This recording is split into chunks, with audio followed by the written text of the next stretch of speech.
I would just literally have to say, because I don't want you to have to guess. I love my husband.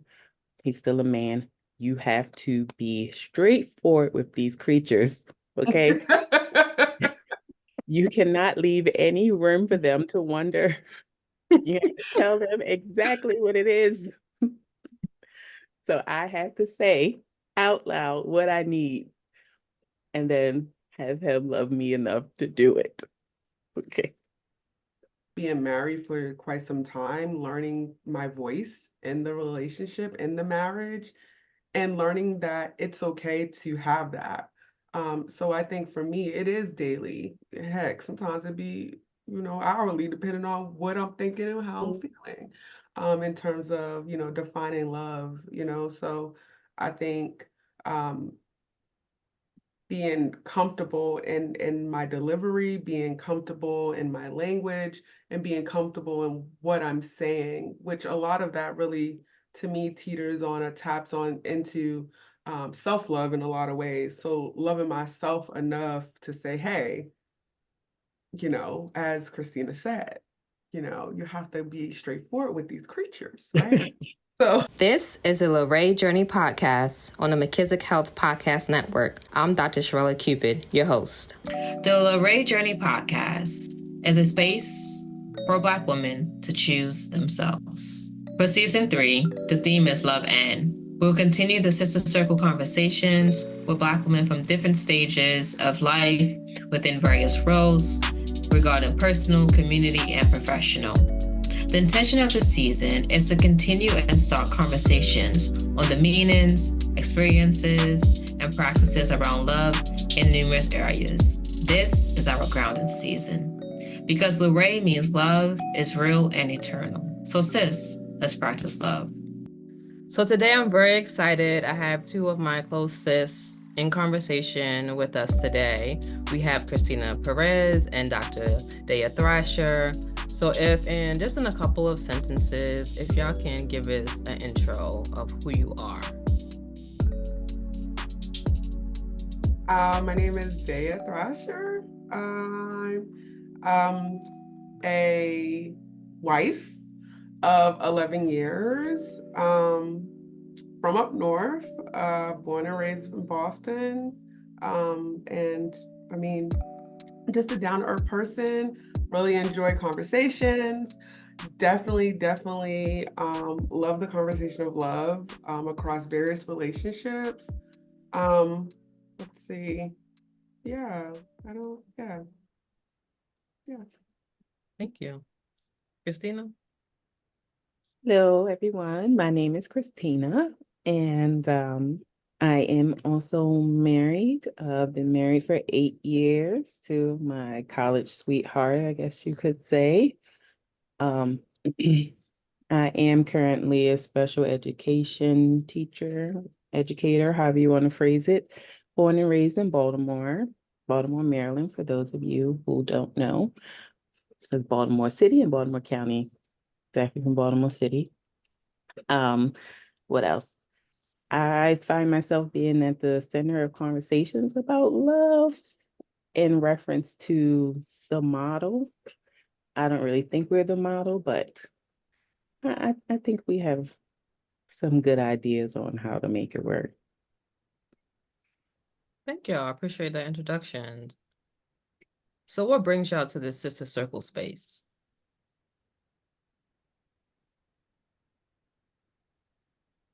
Well, I would say an over 20-year relationship with my good sis Sharella right here. Um, and I feel like she's the main reason I do a lot of things. I have a story later if we have time for it, but Sharella likes to include me in a lot of things, and I appreciate it because it exposes me, and I get to give my input and learn new things. So I'm just happy to be here. Thank you. Thank you, Chris. Yeah, I'm gonna have to say the same thing. Because of Sharella, of course. But also, I'm happy to be here. I'm happy to learn. learn from Cristina, talk about love, marriage, all those good things, that good stuff. And I'm really excited. I'm hoping I can also take something back to my marriage, my relationship. So yeah. Thank you. I'm excited. Okay, so in thinking about this season of life that you're in, if you can title this season of your life, what title would you give it? Mm. I had something in mind, but I think I'm gonna change it. I would honestly just title it Finding My Way. Uh, I've lived a lot, but I still feel like I still have a lot to live and figure out, especially in this season of my life right now. So I'm gonna say Finding My Way. Yeah, mine is kind of something similar. I think I would title it Growth and Grace, or Grace and Growth. And I say that because I too am still finding my way, trying to, learn my new job duties kind of still, but also learning myself in that space along with my marriage, like learning my marriage in that space, having moved to where we are now, to Louisiana right now. So I think I would say growth, learning myself, but also I think especially this past year, I'm learning grace. I'm learning grace. I'm learning it's okay. It's okay. You got to give yourself that. It's okay. Every W is still a W, so every win is still a win. So just giving myself that space to process, giving myself that space to handle challenges and yeah, yeah, including in my relationship, right? So I would say growth and grace. Yeah. I like that because I feel like I don't know if you've experienced this, or if either of you do, but I'm always the hardest on myself. Like sometimes to the point of unrealistic expectations.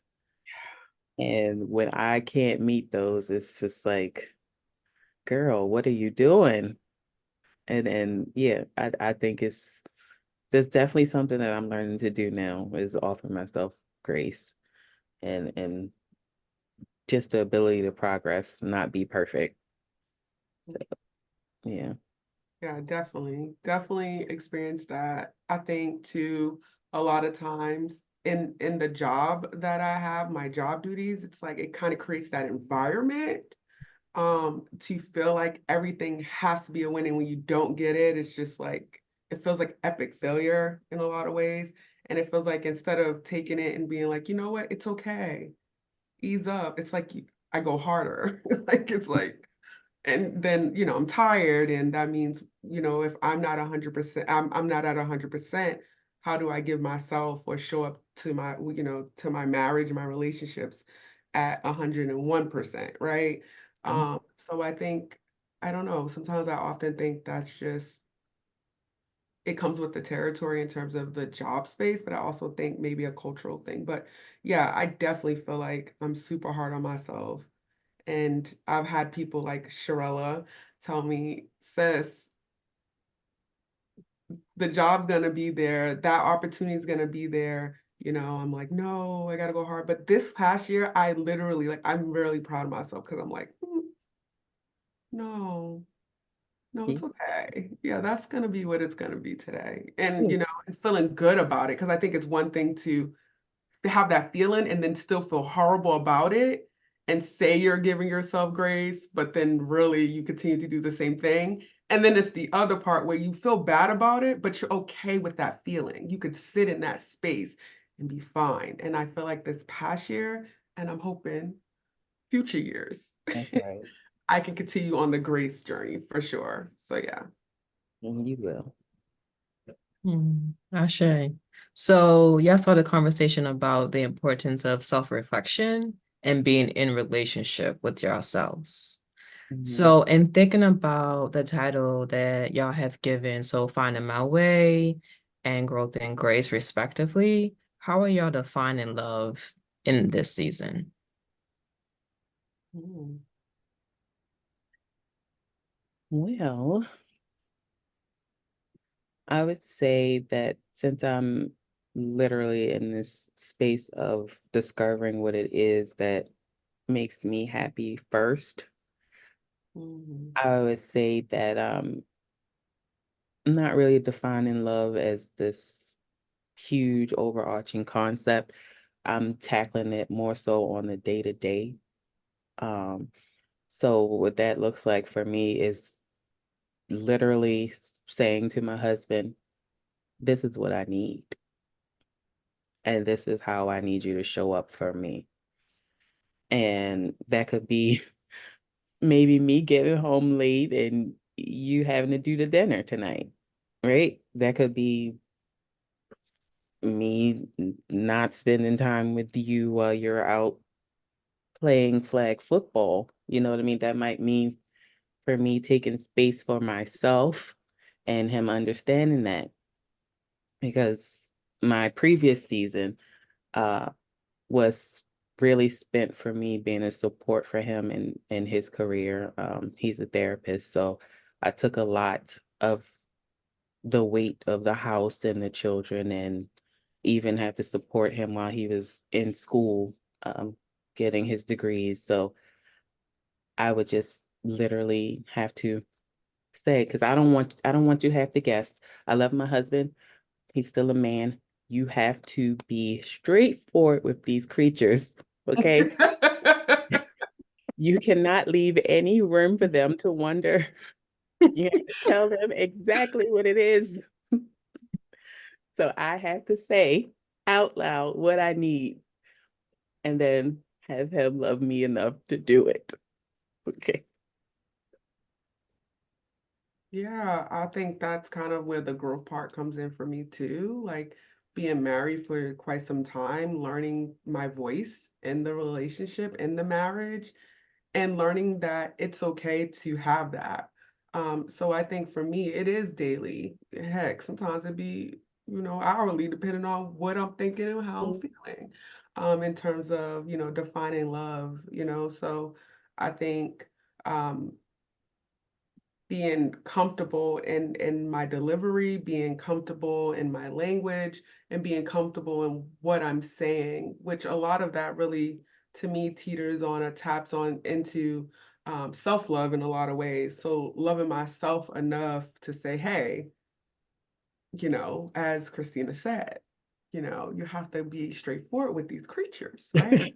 So, so a lot of it's like, hey, sometimes it feels like, how would this go? But it's like, I love me enough to say, and I love my marriage and my husband to say, hey, look, I was thinking about what you said, or whatever it was, or and so I think that is for me still the part of growth, and maybe tapping a little bit on the love part, loving myself, and maybe some grace too. So yeah, I feel like, when we talk about love, I think it's really hard to define that concept. Like, um, I'm so curious what Siri would say in terms of how, if I asked Siri like about love or Webster Dictionary.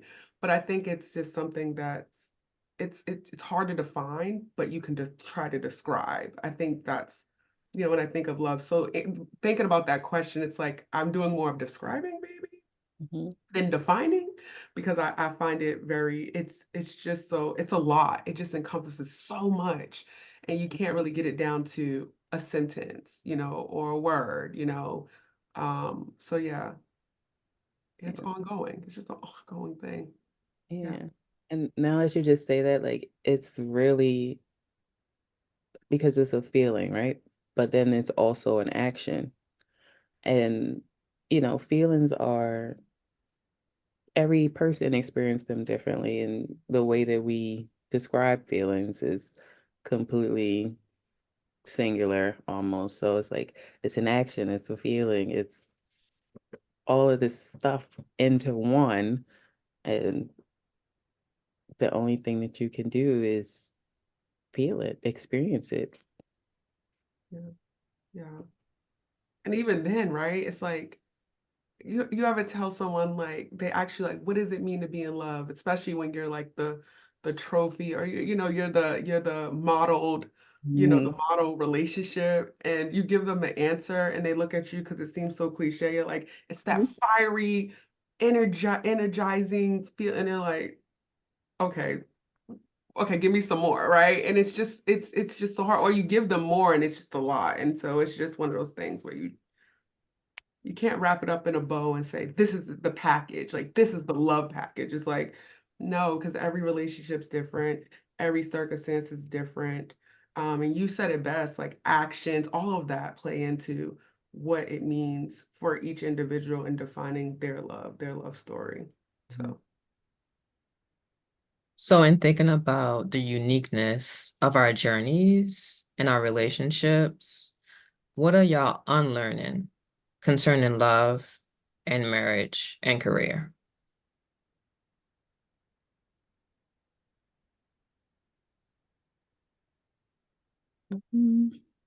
Okay, so what I can say, and I might have to circle back on the career piece, but I think Tamar Braxton said it well in her Song of Love and War. And it's so funny because when I listen to that song, I never, I'm like, what is she saying? And my husband had to tell me what she was saying. I was like, oh, so you listen to the song. Okay, cool. So, what she's basically saying, someone told her it was always going to be sunny days, it was going to be perfect in a sense. But there's the war piece. There's the war piece. And so I think I'm unlearning this idea of peaches and cream, or it's smooth, right? A lot of times I guess, and I can speak for myself, you know, when I talk to people in terms of relationships and marriage, from, people I just meet or people I've known, I think a lot of times you don't hear the war story. Like you don't hear the war. You don't hear the challenges. A lot of times you see and you hear, the good stuff. Like if you go on Instagram or you go on Facebook or all these, different social media platforms, people aren't showing you how they argue.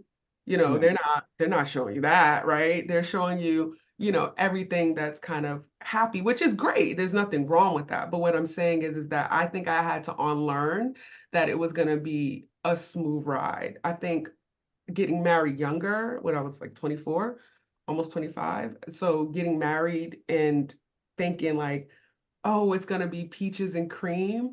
I remember one time I had to call my mom. It was like first when we first got married, and my mom helped me understand this because I don't know, my husband was saying like I shouldn't do this. I'm like, well, you did the same thing, da da da. So my mom's a therapist, so I call my mom, right? Probably not the best move because, she could have took my side, but she didn't. And she said something so crazy, like it blew my mind. This is like first year in. She was like, if y'all arguing about that, just imagine when you have kids and you're arguing about how you're gonna, do this and do that. And I listened, I was like, what? Like in my head, I'm like, that's gonna be simple. Like it's a kid, like you just raised them. Like in my mind, it just felt like like breezy. What are you talking about right now? And so I think I had to unlearn this idea or this kind of this view of it's gonna be everything's great all the time. It's not the Instagram, it's not the Facebook. And in fact, it's very much that plus a whole lot more. So I think that was my unlearn in terms of marriage. I had to unlearn that and how I communicated. Yeah, I had to, I'm from Boston up north. Yeah, y'all know. So it's like my husband's from the South, born and raised. So we're from two different parts, cultures different, everything's different. That Southern hospitality, I've learned that, but I had to unlearn how I maneuvered in my relationship that, you know, my relationships with my friends back home and my mom and my siblings, I couldn't do it the way I was doing it with my husband. But the biggest thing is it wasn't peaches and cream. Like it was gonna be work. Yeah. Absolutely. I don't know that I'm necessarily unlearning things when it comes to my marriage, but as far as the rest of my life, I am unlearning the attitude of giving more of myself than I should. Um, for example, in my career, I'm not apologizing anymore. Mm. And I feel like that showing up and being sunny disposition that's expected of us, Yes. at putting in extra time for no extra pay, that showing up and doing just your job is frowned upon if you don't do it, you know what I mean? And I'm just not apologizing for doing what I came here to do anymore. And that goes for anything because I'm someone who thinks about things before I do them. And if there's a task I'm given, I'm going to do it to the best of my ability. If it's not up to your standards, I'm not apologizing for that. Um, but in my marriage, like we pretty much raised each other. I'll say that we met at 18 and he might he might die if I say this, but my husband taught me how to use a tampon. Okay. My mother did not want me using tampons. Tampons were for loose girls. And yeah, went to college not knowing how to use a tampon. So we literally raised each other. He's hot off the press as this recruited athlete, temper problem. Like we literally managed each other, if that makes sense. Like he's here, I'm here, we clash, but then we meshed. And it's we haven't unmeshed since. So what I'm continuing to learn in my marriage, sorry for changing your question, is that in order to keep the mesh, it's a job. Like it's a commitment. You have to work at it every day. And we're literally still growing and learning together about each other, about this world, like about life. And if there's anything that I look forward to is to continue doing that with, my husband and now my children, because that's all trial and error too. So, in speaking about the trial and error of marriage and motherhood, what are you learning concerning love and like motherhood? I saw you like nodding your head when Daya was talking about the advice that her mom gave in regards to being a mom, parenting in marriage and decision making. So, what are you learning in that regard? I'll start by saying this. Some people have grandparents and, older siblings, maybe elders in their family who are helpful, who have good advice. For the most part, we do not. We have a great support system, but as far as the advice part, it's like they never had kids. It's like, can you give me some tips? Can you give me some pointers? How do I do this? How do I do that? And you really can't fault them because every child is different, right? You have to experience them as they are, as they grow, right? And when you become a mother or father, who you are in your relationship changes, right? So you have to deal with being who you are as an individual, who you are in your marriage, and who you are as a parent. And sometimes they might clash. Sometimes, like for me, I'm more of a dictator in my personal me, who I am. But as a mom, oh, I'm the mushiest mush. And my husband, he looks at me like, wait a minute. Like, excuse me, that's not what you said to me. And it's never gonna be easy. It's always something different. And as a mom and a wife, it's a battle sometimes in how you prioritize because you want to prioritize your children because they didn't ask to be here.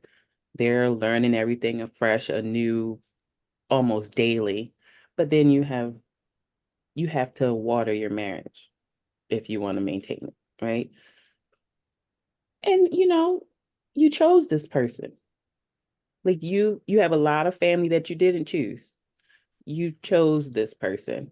So sometimes your priorities may not be with your child or may not be with your spouse. So it's a battle on how to spend those pieces of yourself, right? And still hold on to the pieces that you need to be yourself.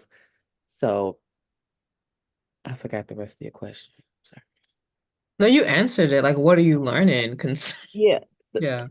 it's all trial and error. I promise you that. Like, and you might think that you're doing it wrong and feel so bad for it. I suffer from it terribly to this day. Mom guilt. If they're doing something wrong, it's all my fault. If they're doing something right, it was a team effort. It's really weird, but I don't know if it goes away. I don't know that I want it to go away, to be quite honest, because I feel like it is my responsibility to raise these little black boys, sorry, black and brown boys into beautiful, strong black and brown men. And I take full responsibility for that and for their wrongdoings and how to correct them and how to guide them. And all I can say is like, it feels like you want to tear your hair out strand by strand. And then one little smile from them makes it all worth it. You forget about it. So is it hard?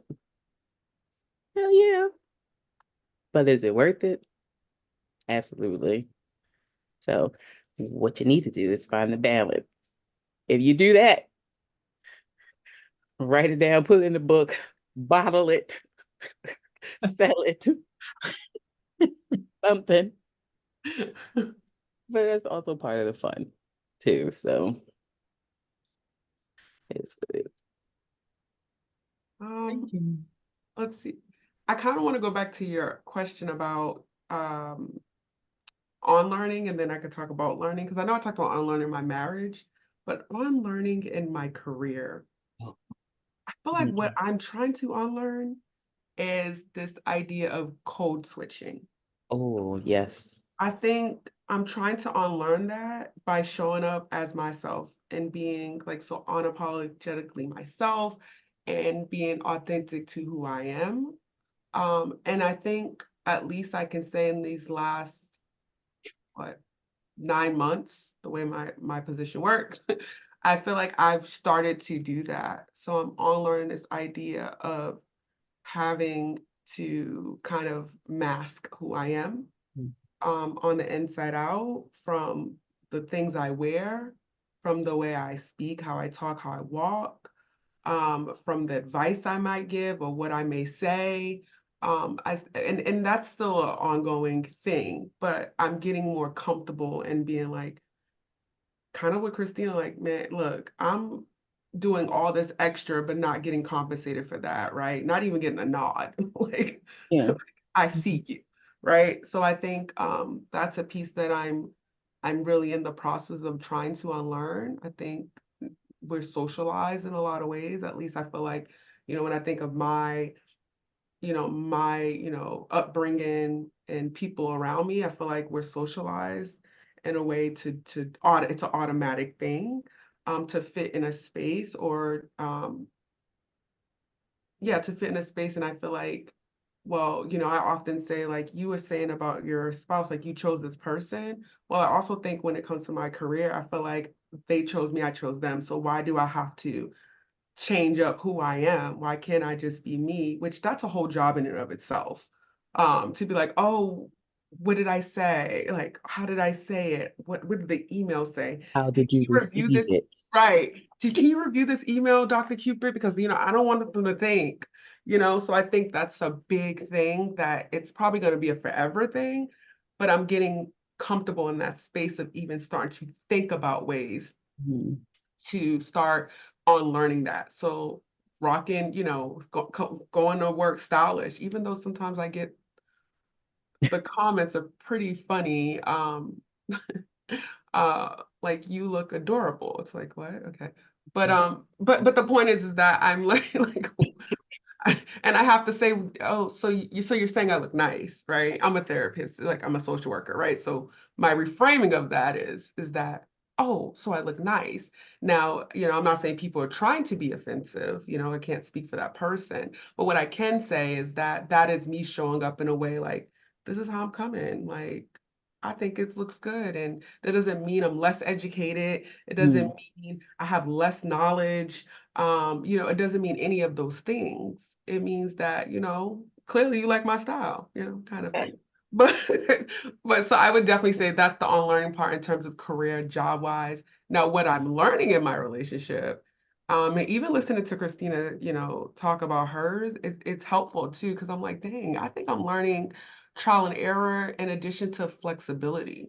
Like being flexible in my mind, how I think about things, how I move in the relationship, um, being flexible in terms of other people, like what they would perceive, like my husband would perceive in a way, like if I do this, I have to be flexible in my mind, like that might not be how it's going to pan out. So being open-minded, I guess, and flexible, I think I'm definitely learning to do that and do it well.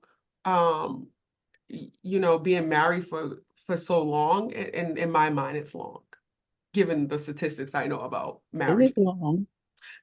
But some people would be like, I know people who've been married 50 plus years, right? So it's like, but as far as being younger, getting married young, and then, being married for 11 years. And for us, we don't have kids, so a lot of the way it's and not saying that the kids change or make a difference. I don't know that as of yet, but what I can say is it's been us moving from one place to the next and doing all these different things and building career.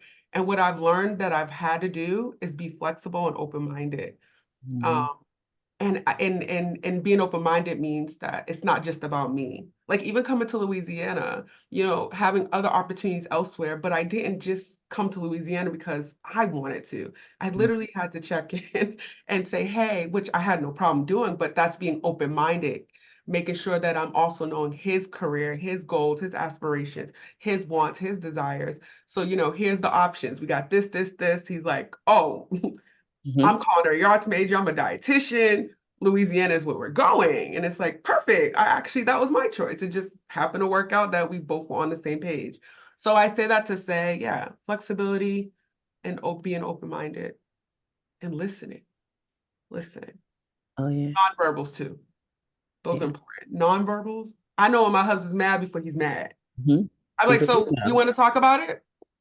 Because I already know, like whatever it is. So I know when something's happened at work, Mhm. before he opens his mouth, it's like I can see it in his body language. So flexibility, being open-minded and listening to everything, including nonverbals, is what I'm learning.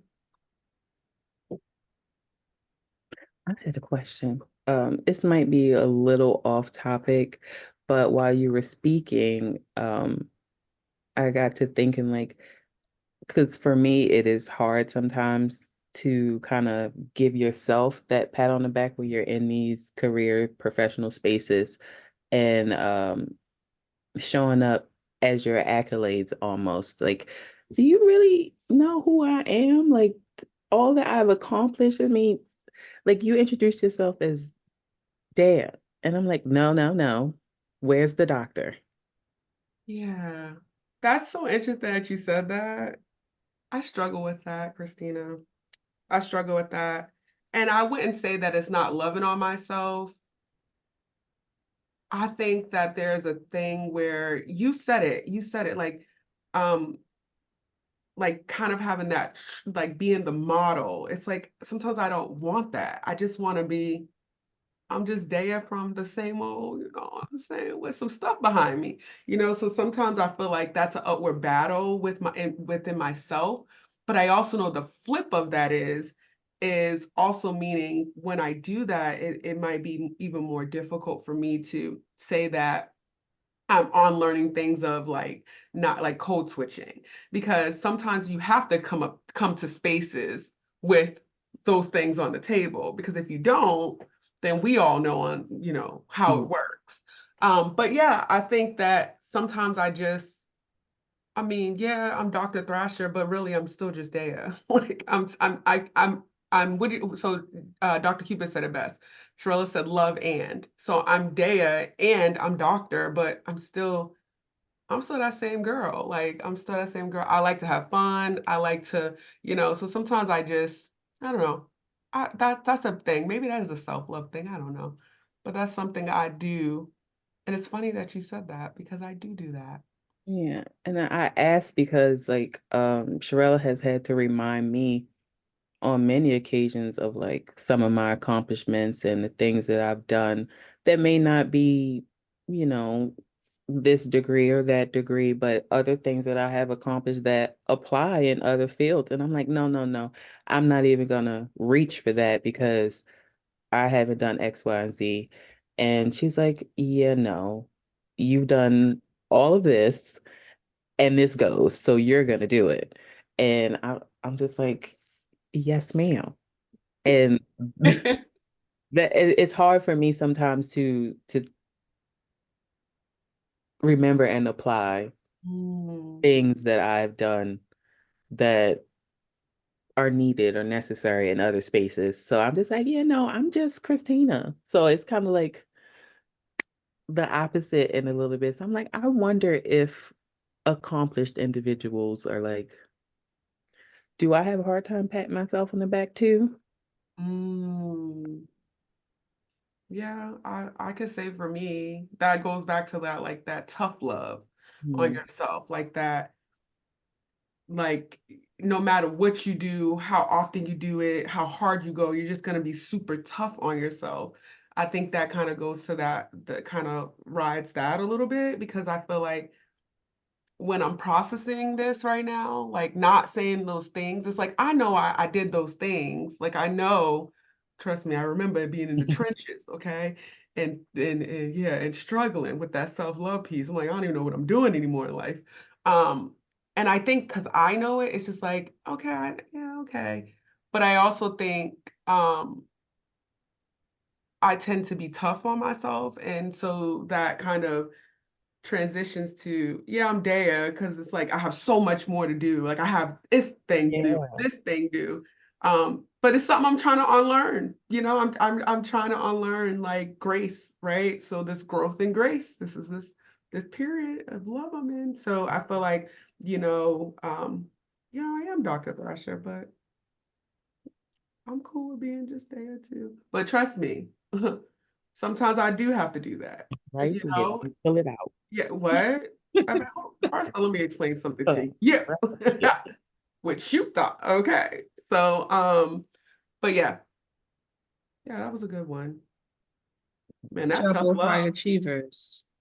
Yeah. Y'all are high achievers. Y'all are high performers. And it is a thing with high performers. Like, okay, I'm high performing, so what's next? Yeah. And I don't think us also like being in our 30s, it's like, okay, like we're kind of like at the beginning of our careers in a lot of regards, right? So with being high achievers, high performers, it's like, okay, I've checked that off the list. Next. It's kind of like always like that next mindset. And beyond that, we're socialized to always have a next. Mm. So I think for us, it's like, okay, I got the degree. Okay, bet I've made that career condition. Okay. And next, it's like it's behind me now. Like we don't take the time to like settle in it and be like, oh, it took me this amount of time to get that certification, this amount of time to get that publication. Oh, I did that. I got that grant. Okay, cool. Like, what did I learn in this process about myself?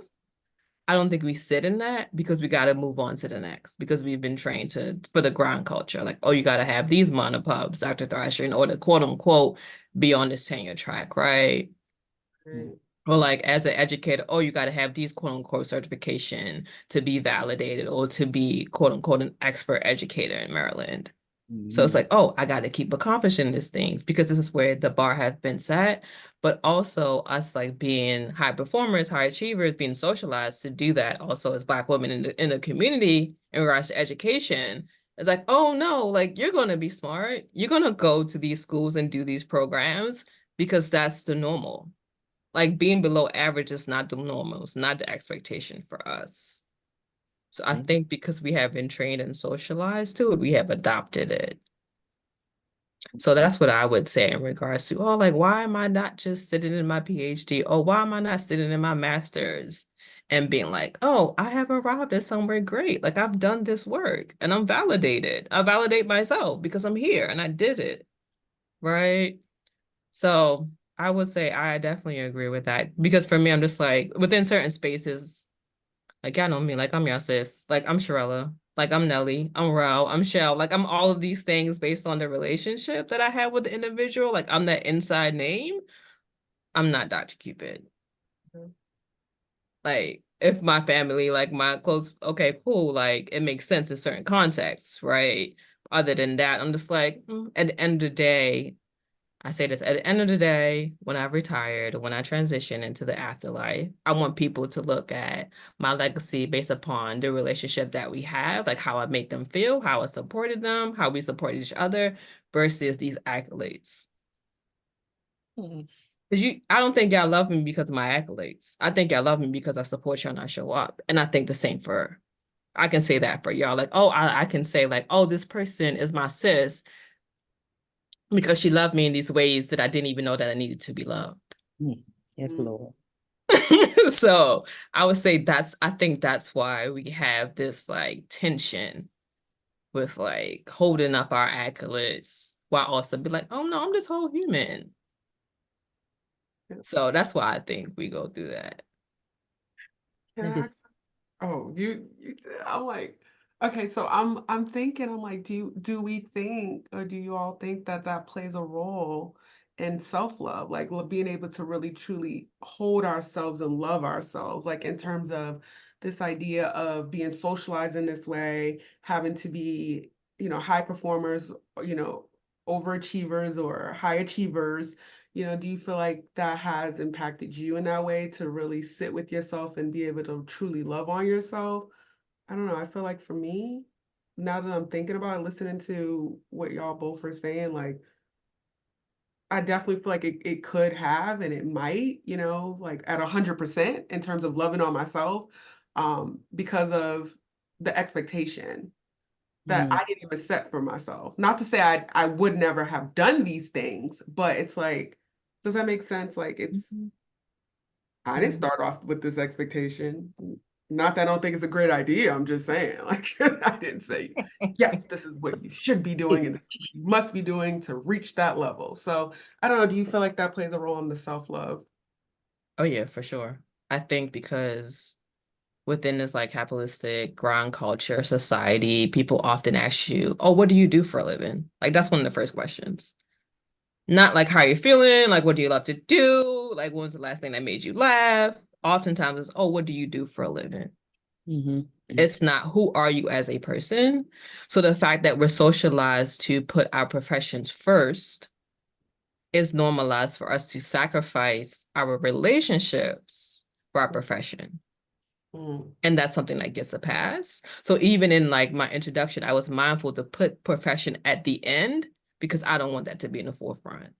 So I would say for me and myself, like now, if I'm in a certain season when I can text you like, oh, I'm sorry, like I got a lot going on. Like give me a moment. Like I've been delayed on text or just calling people back is me now circling back like the end of the semester, like, okay, let me make sure that I check in with that person and also make sure that I'm checking in with myself. Like, am I living the life that I want to live, how I want to live it, and not based on these expectations that people have put on me who are not in this body, because there's only one person in this body. So I think for me now, it's like being intentional about slowing down and asking myself, like, am I truly living and loving how I want to live and love? So I would say, yes, it has impacted the ways in which I navigate life. mm, I think I'm like almost in the opposite phase where I'm like now just starting to ramp it up. And it's because yes, I've done all these accolades. I have my degrees, I have my certifications, I have all of that, but I'm in rooms with doctors, lawyers, attorneys, business owners, like, and at one point I was just a stay-at-home mom, right? And it was just like you said, what do you do? And I mm, almost felt bad saying I'm just a stay-at-home mom, right? And it kind of not made me feel any less love for myself, but it made me come to the realization like that's not all I want to be able to say. And that was when I decided and came to terms with my husband, say, hey, I don't want to just be a wife and mother. I'm ready to start my career now. And I'm I'm in it, right? Hit the ground running. I'm ready to go. And I think by way of forcing myself to do more, it's almost forcing myself to love myself more. Like, yes, being a stay-at-home mother is two jobs in one. Okay. And it's, you don't get paid for it, right? You get rewarded with how well they do or their growth or whatever. But internally, there was still a part of me that wanted to have a career that I could be just as proud of as, the business owners, the lawyers, everybody else. And by way of that, like I said, I feel like it's helped me to love myself more, but also be comfortable with my other roles as well. Does that make sense? Like I can't say anymore that I'm just anything, right? I'm this amalgam of everything. I'm wife, mother, teacher, like I'm on a path for me now and I'm taking y'all with me, but this is my path. Like it is just is. Thank you. I appreciate the questions.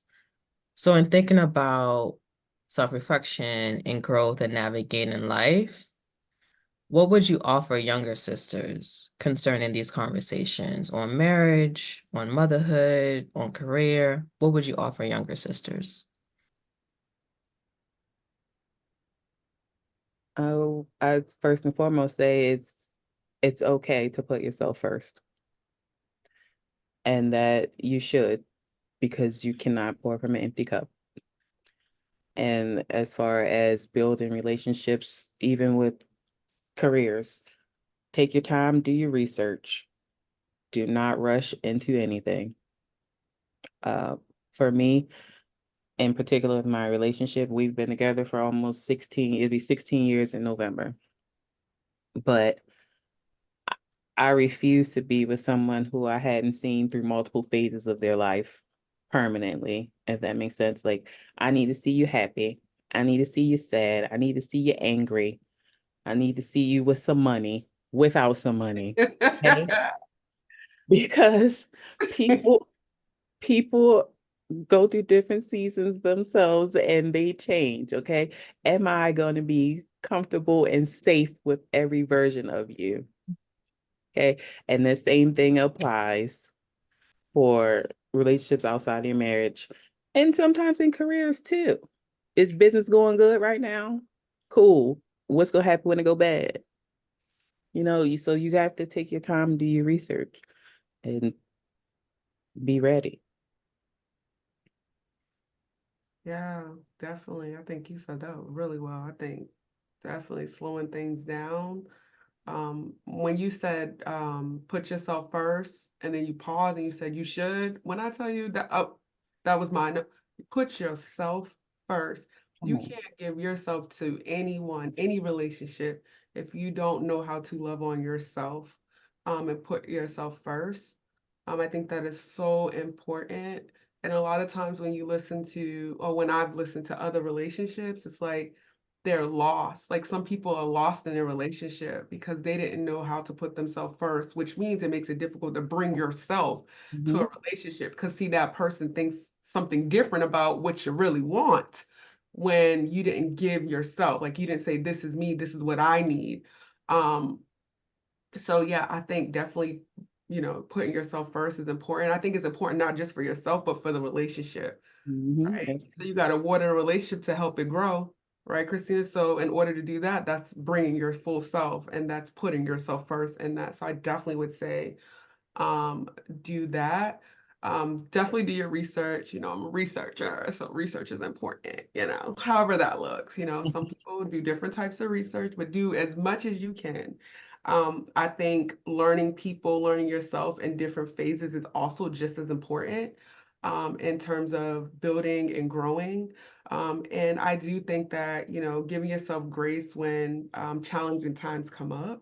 I feel like kind of going back to being hard on ourselves in our relationships or just in professional, spaces. It's okay. It's okay. Like you're still learning. You're still an individual who's learning who you are. As we get older, you said it, like we're in our 30s now, our careers are just starting. What I thought was, 10 years ago, what I thought is something probably totally different of how I would even maneuver or do in my mid 30s. So I think giving yourself grace for the growth is important. And I always say a lot of times, when I think of going back, what I mean, my husband 20, like I said, I don't know how many years ago it's a while. But thinking back, it's like, I recall moments when I used to think about what I want in a partner. And I think that's just as important as thinking about what you don't want in a partner. I think sometimes we're like, oh, I need this, and I've done this, I can admit, oh, he got to be this, with the this, and then he got to have this, and that. And so focused on that I missed the opportunity that I may have gotten someone who has that, but comes with all this other stuff that I do not want. So I think just some advice is kind of backwards thinking, knowing what you don't want, which means bringing yourself fully to the picture, but knowing what you don't want to develop and grow a relationship that you absolutely want is just as important. So. Thank you. I appreciate the insights. So in thinking about, like I said, growth, learning ourselves, learning each other, we're millennials, right? So we are in this in-between space. We're daughters, right? Mothers to be, sisters. Is there a conversation that you believe we should be having concerning marriage or motherhood or careers with our elders, so with our aunties, our grandmama and thems, like are there conversations that you think we should be having that we're not having? Um, I, well, in my experience, I think a lot of conversation was missing concerning the struggles. And I mean, I understand it's because you want to, put on a good front. You want people to see the happy, want them to see the strength. But I think it's important for anyone coming up really to see how you maneuver through those tough times, through those struggles. Because if I'm constantly strong, happy, when it is time for me to feel something, anger, sadness, how do I maneuver through those emotions without any guidance previously? Like, and that's something that I had to learn on my own, being raised as a single mom. Like, she she didn't want to talk to me about the things that were going wrong or family secrets or what's going on. Like, she only wanted me to be good, see the good things, hear the good things, be around for happy, joyous occasions. But if we can come together and discuss everything, the real, then I think that we can be better as a community, have more mentorship, I guess you can say, within the family from elders, and really just have better relationships. Because if you can't reveal everything to your closest relatives, your mom, your sister, how do you continue to build that relationship? Almost. It's a huge part of it missing. And it's almost like going from a child to a peer of your mom or your dad or whoever, right? You go from a child having to listen and do everything that they say. Now suddenly you're a peer and this is world changing flip, and there's still a disconnect because you don't know them as an adult. You only know them as your parent, and they're still unwilling to share those struggles. And you have to go elsewhere, right? But it'd probably be better if you could have those conversations with your personal elders so you can know how to navigate better through your upcoming or current relationships. Yeah. I definitely think that, like, that's 100%. I feel like you were saying, like, this idea of being strong, but I also think there's strength in challenges and bringing that piece to the table too. So I definitely think being able to be transparent, I guess, about things, even things that weren't so successful in their marriages or relationships, if that's the case, right?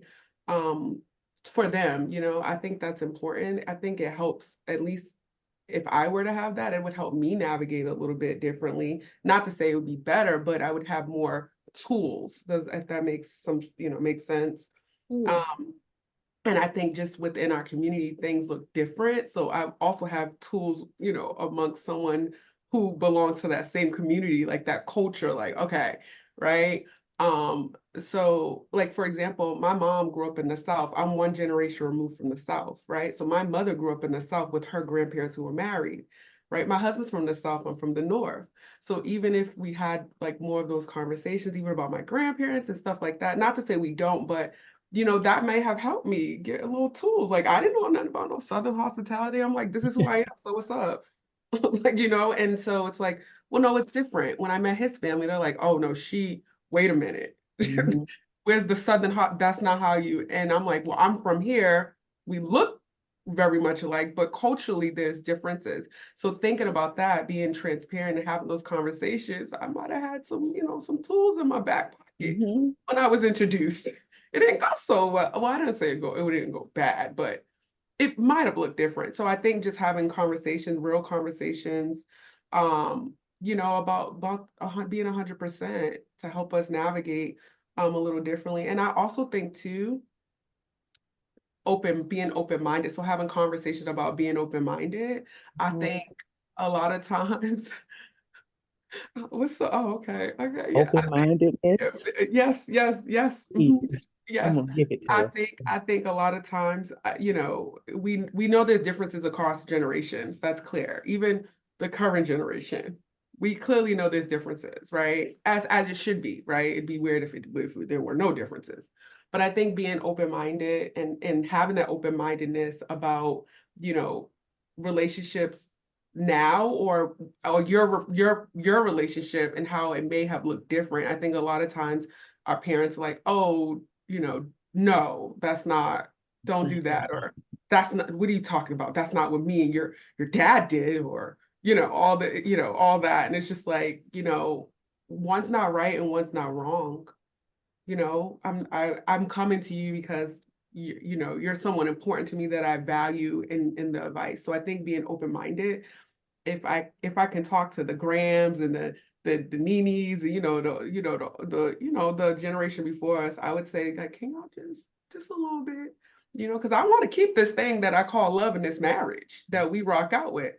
But I also want you to understand that when I'm coming to you, I'm here and right here, not what you did then, like I want you to be mindful of that. So yeah. Yeah, it's different, for me, and I could say this, like going through IVF is very different from natural, right? So I say that to say, you'll have people say, oh, like why, what's going on? It's been 11 years, right? And it's like being open-minded and they have their beliefs and all that. It's like you have to be open-minded. We want that family. It's not like we don't, but you know, 30 years ago, I'm grateful for science too, right? Because everyone's circumstances look different. So having that open mind and not shutting it out or, kind of shutting it down. Yeah. So I think that is a conversation which I don't know where it would go, but I'd love to have it. I mean, I feel like that's what makes our generation of millennials, like, I would say the best. But obviously, and I say that because we've experienced so much and so many different eras. Like we have the old school, born into it, but then we're also experiencing the rise of technology, the rise of information.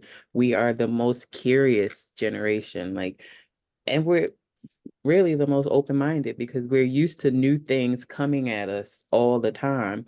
And there's that little gap there between us and the older generations where they're not open to learning anything new.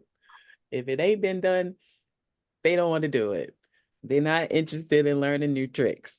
Okay. No. So I mean, like, if we could give the older generations a little scoop of millennialism, Oh no. we might fare a little bit better. But that open-mindedness, child, that's tough. Ooh. Yeah. Yeah. Even having a conversation about it, like I think they'd be like, "What? I am open." So it's just one of those things where it's like, I wish, and I think it would definitely help in in my relationship potentially. I agreed. I think in regards to like having these conversations with the elders is also seeing them like as their whole self. Like Christina said, like, oh, you're more than my mother. Like you were a whole woman before you decided to be a mother. Can you sure about that? Right? Or just like when random things happen, I was like, oh, you did that when you were a mom? Oh, really? Like I didn't know. Mm, Right. So I think it's also being open to the ways in which they share their stories too. Because Mm, I think with us as millennials, I think we're more direct. I think we're more vulnerable in what we share and how we share it. Like I have way more conversations with y'all in regards to like what does it mean for us to like go through different stages of womanhood. Like Christina, you've been very like open in regards to, oh, like this is what it means for me to like become a mom. Like, but I never like, I never said, oh, Chris, like I want to become a mom, right? But you were always like, oh, like Nelly, like this is what I'm experiencing, this is what I have to do, etc. And I admire women in my generation who share their journeys with me, even if I do not desire or if they don't see me as going down that journey, because mm, I'm still learning about the lived experience. mm, And that's the same thing with Daya, right? In regards to like your mothering process and Daya being upfront, like, oh no, sis, like this is what we have to do. And this is what I'm learning about like with the anatomy of a woman's body. I'm like, oh, really, sis? We gotta do all that? Oh, dang, sis, that's a lot. Right. And I'm appreciative of that because the older generations, some of the conversations, they didn't have it with us because they had to be strong, like you said, Christina, right? They didn't want to show us their sadness, their questions, their curiosities, mm, because they felt as though they had to be stoic in mm, order to present as quote unquote a good mother or quote unquote a good father. Like, no, sometimes, mom, I want to know what it means like for you to cry and whether or not that's tears of joy or sadness, because it's your whole lived experience. And I want to be able to support you. So even now, like as a millennial, as a young woman, having these conversations with my mother, I'm like, oh, like do the things, mom. Like you don't put us first all the time. mm-hmm. And I think they learned that. And so therefore they become that even like as we are young women. And then sometimes like, no, mom, I'm good. I got it. Like just don't worry about it. I'll figure it out. Or like, you be good. Like you go take your time. I'll be good. Right. It's like sometimes I just want our mothers to listen. Amen. mm, You don't have to agree with me, mama. I just want you to listen to understand my lived experience now in this season and not try to solve it, because I feel like that's how they've been socialized to do motherhood, to quote unquote be a good mom. So mm, for me, that's the conversation that I'm trying to have now, more intentional, right? Without saying, oh girl, you're being disrespectful, right? And I think it's also that too, like you alluded to that day, like what Yes, you mean as I your ain't child. open-minded? It's like, no, no, mama, that's not what I'm trying to say, right? So it's even like learning how to speak as a young woman to an older woman. So that way, like what's needed to be said and understood and loved happens. mm, It's a whole nother part of the process. Whole nother. yeah, Yeah. yeah. So I appreciate y'all insights. So considering your primary roles, right? Primary roles, a wife, researcher, educator, a mother, a sister, daughter, etc. What is a reminder to yourself to circle back to yourself to feel grounded? Mm.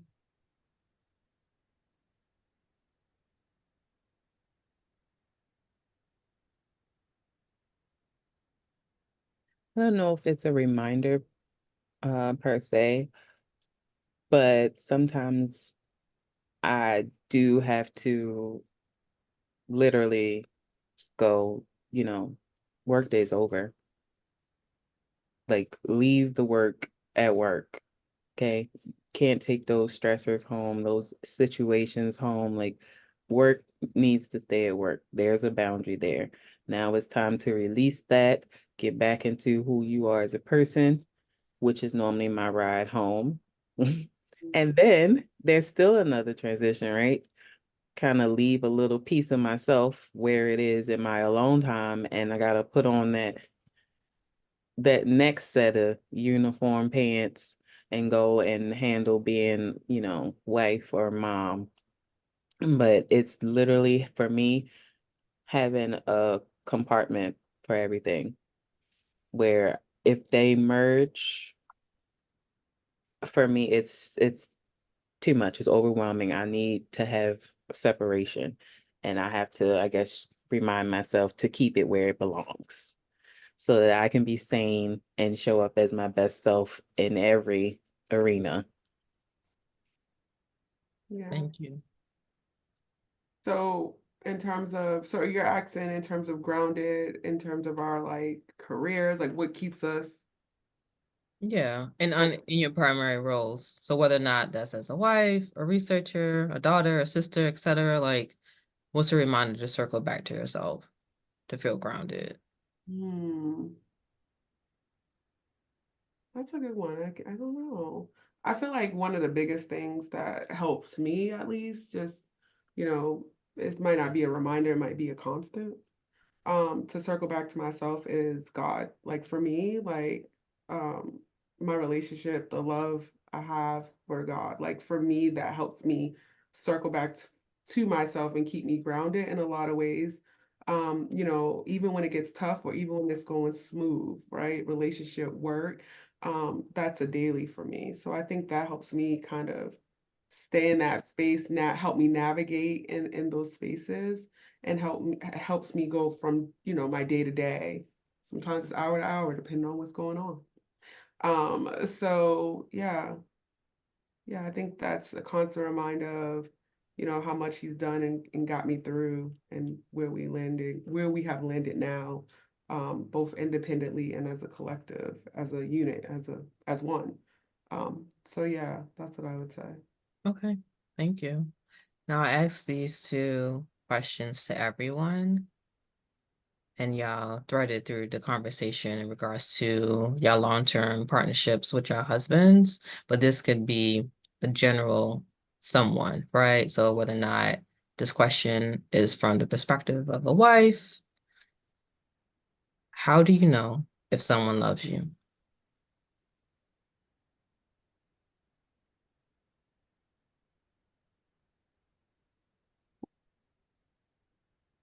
Um, for me, my I would have to say they need to be able to listen and apply. Um, for instance, if I tell you my love language is acts of service, or if it's affirmations, um, my love language for myself, from myself to myself, is gifts. Like you have to be able to listen and apply, reciprocate almost, and still give me those love feels that we talk about, that big ball of everything. But I would know that someone loves me back if they could do those things, because listening is very important. Like, do we listen to hear, or is it going in one ear and out of the other? So if I'm not really a person of many words, regardless of how I seem like in the public eye. My normal natural self is very introverted and quiet, and sometimes you need to be able to hear me when I'm not speaking. And if you are in tune with me, you can do that. So that's like one of the most important things for me. Thank Yeah, you. I yeah, definitely. I love that. I love that. Like I feel like it's so easy to hear verbally, like hear, and but the nonverbals, like that, people sometimes that's missed. So I definitely agree with you there, like listening and responding. So the action. I also feel like reciprocating things. So, you know, and my that might just really boil down to what Christina really said, honestly, with listening and action, right? So reciprocating what I'm doing, it might not be the exact same thing, but how I'm loving on you, I would want that back for myself, right? In the ways that you feel is best, right? And vice versa. People always say these things, and people might be like, oh, those cliche people say that, but like loyalty, right? Mm. Trust, right? Those things are, I feel like I know someone loves me when I not only give them my trust, but they reciprocate that trust back and that loyalty back. And understanding and through all my flaws, if we want to call it that, or challenges or differences, that we may have. So yeah, I think that's how I know, one loves me. I think being intentional in your relationships in terms of wanting and desiring that love, but also paying attention to how people are giving that to you, is just as important to really know if someone's like, yeah, I rock out with that person, or I rock out with her, I love her. And I think for me, I don't know, maybe it's just, the life I've had, but I think and for others, it might not be this way, but I think showing up when it matters the most Mm. lets me know how much you like what that love really looks like. Because it's different to give me a call, but it's different to call me when I'm at my highest or my lowest, right? Because that's what I'm gonna really hold on to. Like you said it earlier, Sharella, like, you might have to get back to texting people like, hey, do you, checking in? Like, so when it matters most, I think for me, it lets me know when people, how people love me and how I want to be loved on. Like in a sense, that matters to me, showing up when I need you. Yeah. And I would also add like uh honoring your commitment. Mm, Um, one of the very first things that me and my husband decided on, because I also think that love is a choice. One of the very first things that we decided on as 18, 19-year-olds, knowing nothing of the world, is that we made a commitment to love one another through our changes. We're 18 years old. We got all of our life ahead of us. We know that changes are coming. I'm not the same person today as I was last week, let alone, when I was 18 years old. So when we say we're going to do things for one another, we must honor them. And whether that's love or loyalty, because I mean, you need both for me for love, but some people don't.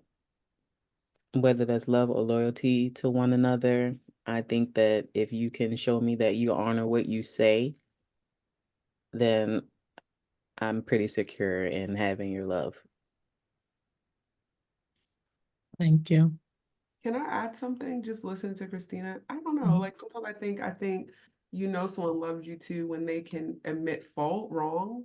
I don't Mm. know. I think that's maybe, When I've they had can be different lived vulnerable experience. with you. Yeah, there you go. That's what thank you, Christina, when they can be vulnerable. Thank you so much. And thinking about, at least for, my experience in my relationship, black and brown men, being able to show up in the relationship that way, sometimes may present as challenging, for them. And so I think that also lets me know, like, we're in tune, we're tapped in with each other. And Mhm. that's real deep, and sometimes on, can't define it and sometimes can't even describe it, but I know that that's love because you're allowing me to go there and be in that space with you, which might have been the toughest thing that you've ever had to do in your life. You know what I'm saying? So I think that's important too, to really know, like, okay, this is real. This is real. I can probably say that one of the deciding factors for me to be with my husband was the fact that he could let his guard down with me and he was able to just truly be himself, whether or not he felt like being that charismatic person that everyone was drawn to, or if he just wanted to sit down and have me read a book to him, because that's something we like to do. And, you know, express what's really going on because even he wasn't a therapist back then, but he was always someone that people came to with their problems. And at times he would feel like, okay, everybody comes to me, but who can I talk to? So I love that he was able to, allow me to be that person, that keeper of secrets almost, that he could be vulnerable with me and I could do the same with him. So Christina, when you was talking, you was like, I was thinking of who can I run to? When I need love. That's what your husband, he was like, who can I run to? that is damn. My boo. I love it. The whole soundtrack. I'm for Yeah. it. Love it. Yes, yes, that's y'all song right there. That's his Right. song for you.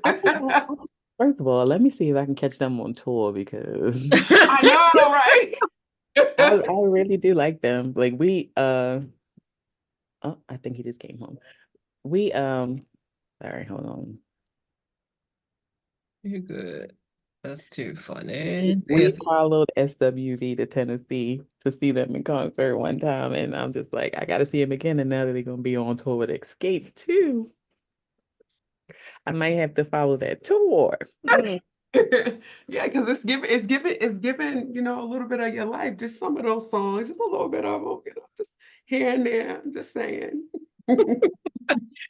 I love it. Okay, so to close, I ask y'all to enter into your senses, right? So in regards to this question, when do you feel like you're loving yourself the most? If you can take us to that scene, like what does it look like, sound like, feel like, right? Think about your senses. When do you feel like you're loving yourself the most? Uh, for me, it would probably be one of those in between late night, early morning times when I could rest easy knowing that everything that I needed to do for that day was done. Mm. Everything I needed to do for my children was done. Everything I needed to do for my husband was done. And I could just sit back and enjoy being in my body, in my own presence. I may have a book, may have a glass of wine. I might even be doing my weekly dose of Ratchet TV, but I can sit back. I can sit back and be comfortable and knowing that everything that I set out to do is done, and now it's my time. And I think that I probably do that almost every day, and I probably would do it more. There were more twilight hours, but I think I love myself all the time, but I can really sit in it in like those quiet moments. Thank you. Daya.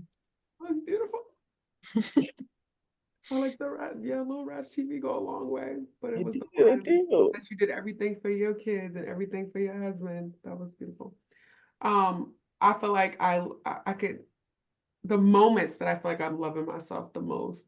I don't know. I don't like nature as much as I claim, but I The might. turtles. But yes, Sharella, not too long ago, Sharella was like, she sent me a picture of the turtles, like, Sharella, I'm gonna go watch the turtles at the creek behind my house, at my place, and sit on the balcony. I don't know what it is. I don't know if it's because I see them they're always together. They're always linked to each other as a family unit. They move slow. They just breeze through the creek. There's other creatures like snakes right now, and they're just like, oh, whatever, like life's a breeze. And I don't know what it is about it. Now, sometimes I get hot out here, so that's the problem when I'm like, okay, that might go away real quick and go get some AC. But I feel like I'm loving on myself and loving myself the most when I'm just sitting outside. I'm just sitting on my balcony and I'm literally just watching the turtles. Like that's like a big thing. And so I always battle. I'm like, maybe I do like nature. Maybe I like nature from far away. That's what it is. Catch a video real quick on a YouTube, you know what I'm saying? Like maybe that. But I also think I feel like I'm loving myself the most too, um, when I'm working out. I feel like I don't know what it is, maybe because I feel like I'm doing my body good in my mind, but I also get this burst of energy. I don't know, it just allows me to sit with myself when I work out. Um, Now if I work out late in the evening, that's not what's gonna happen. But if I get up and do it immediately or when I get up, and start my day, if I can do that first, I don't know, I feel like it's a self-love. In when I'm done and I'm tired, I'm just reflecting on all the hard work and all the energy I poured into myself to be in this place to even get up and work out. So I think that's another piece. And the last one I would say is, I don't know, it might sound a little weird, but I think too, when my husband sleep, I don't know what it is. It's just like I'm just like, dang, I love this. I love it. I love it. My husband, we call it like, I don't want to say like, I always give my husband a kiss, put the covers over him. Like that's a thing. Like he usually gets into bed before me most of the times. If I do get in bed with him, then I still do it. But it's just like when that moment happens, it's just like, man, I love me, I love this, I love us. Man, this feels so cool. So it's like throughout the day, I have like burst of moments. It's like morning, might see the turtles, a workout, afternoon, see the turtles, evening, night, my husband gets into bed. And I feel like those are the moments. Thank you. I think I like your explanations of how you spend time loving yourself. And I mean, I strive to have those moments where I can just settle and be myself and be wholly loving on myself that aren't centered around other people. Does that make sense? Yeah. Like that's still my journey that I'm on, to center my self-love around me and not feel guilty about it. Right? And that's why I'm still finding my way. But like I said, it's a little harder once you reach that, motherhood boundary. But I think in particular for Black women who are, what did we say, desensitized into nurturing everyone else, that more than just moms kind of suffer with that feeling of feeling guilty when they do things for themselves. And I just really want to get out of that because I want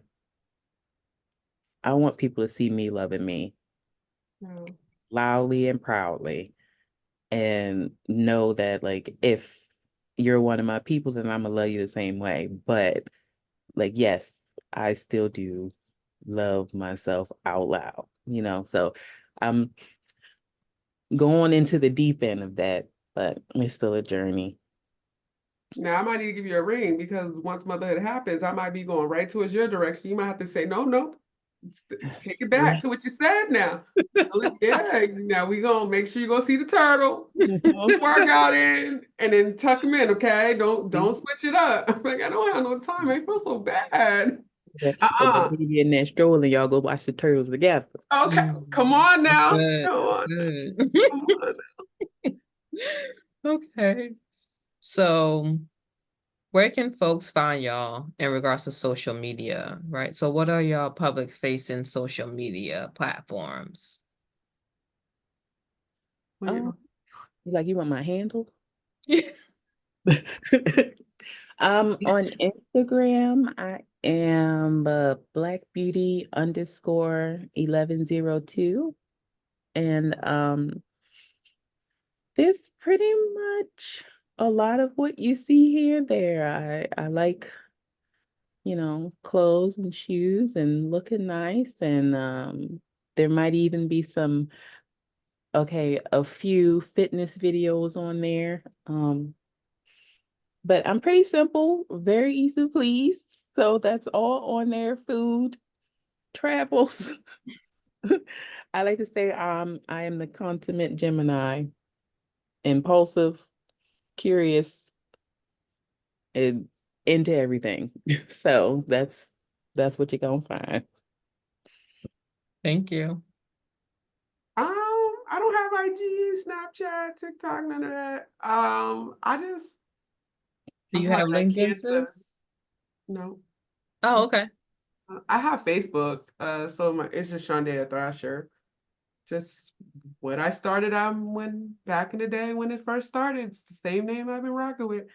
I am in the process of creating a page with my husband, being convinced that that's something we should do Okay. because we do like to travel and we do like to travel to go eat places.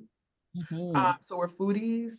I mean, my husband is a culinary arts major and he's a dietitian, so it's like, Ooh. it makes sense. It just makes sense for us. But yeah, so I have no clue what the name of these things are.